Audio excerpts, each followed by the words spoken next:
অস্বীকার করা হচ্ছে। শুধু তাই নয়, আমার নিজের পরিবারের আমার দাদুর ভাই ষোলম্বর চাকমা, তিনি নিজেও মুক্তিযুদ্ধে অংশগ্রহণ করেছিলেন। তিনি কখনো সার্টিফিকেট গ্রহণ করেননি বা মুক্তিযুদ্ধের নাম বিকিয়ে কোনো সুবিধা গ্রহণ করার চেষ্টা করেননি।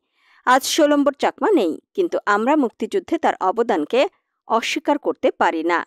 সুরমি আরও বলেন, ফাতেমা তাসনিম মুক্তিযুদ্ধে চাকমা জাতিগোষ্ঠীর অংশীদারত্ব অস্বীকার করেছেন, মুক্তিযুদ্ধের ইতিহাস বিকৃত করার চেষ্টা করেছেন, বাংলাদেশের সার্বভৌমত্ব নিয়ে প্রশ্ন তুলেছেন।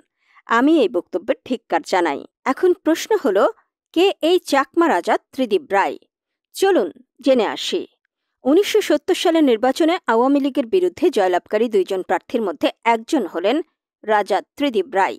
স্বতন্ত্রভাবে নির্বাচিত রাজা ত্রিদিব রায় ছিলেন পূর্ব পাকিস্তানে পশ্চিম পাকিস্তানি শাসক গোষ্ঠীর সবচেয়ে বিশ্বস্ত ও যোগ্য পাহারাদার। এরই ধারাবাহিকতায় রাজা ত্রিদিব